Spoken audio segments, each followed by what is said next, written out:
if I was going to a new team in the summer, like I used to draw a lot, so I'd draw my masks out. I had a sick Winnipeg Jets one.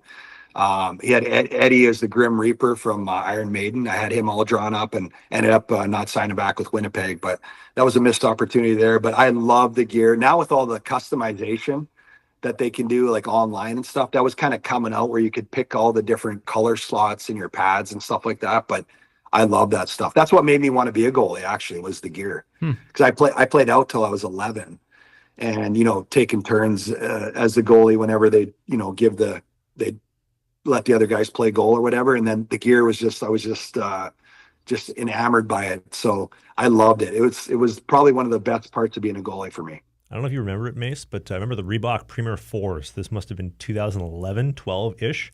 And I remember the marketing campaign. We have 7 color zones.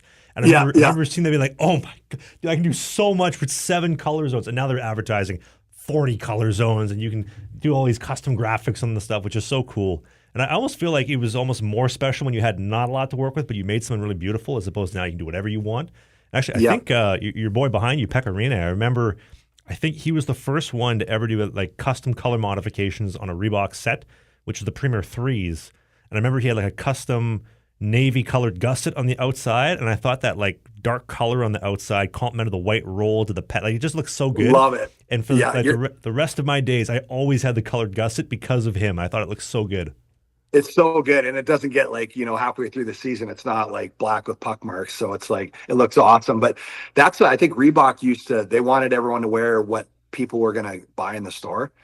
But now I used to wear Brian's, and I wore a bunch of different ones, but Brian's was the most customizable pad, like because they were a smaller company, and they would do the custom graphics. On my Winnipeg pads were just awesome.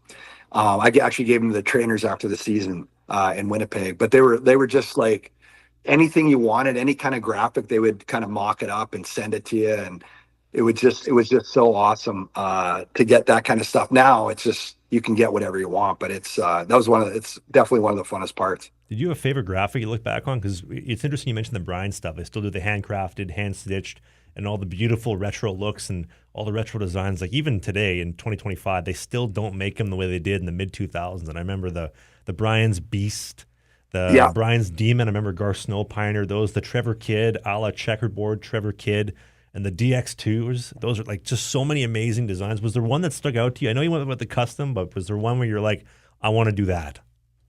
Well, there's ones I love, all goalie masks and equipment and everything. And the ones that I kind of like that were different were, do you remember the Bauer? Were they the Bauer ones? Nikolai Habibulin for them. Ooh, They kind of, that's when they started getting rid of the rolls and they kind of changed the knee area. I can't remember if they're Bauer ones, but those ones kind of stuck out to me. Like, oh shit! I'm like, that's cool. That's different. I love the Vaughn Legacies because they started going to more of a flatter. They had the big breaks where it would be a little more flexible. I didn't never like the straight pad. I could never wear those for whatever reason. So I like the ones that Jose Theodore Legacy, right? Yeah. Those I love Vaughn as a kid. Man, I just, there were so many. I wasn't a Reebok or CCM guy just because they were more stiff, straighter pads, but I liked them on other guys. I just couldn't wear them. Those Legacies, I remember Theodore wore them, and I think it might have been Roman Turek. He wore those Vaughn Legacies as well. But hey, more hockey content. It's might be old, it might be new, it might be a full episode, it might be a half episode, but you can click these boxes because who doesn't like clicking boxes?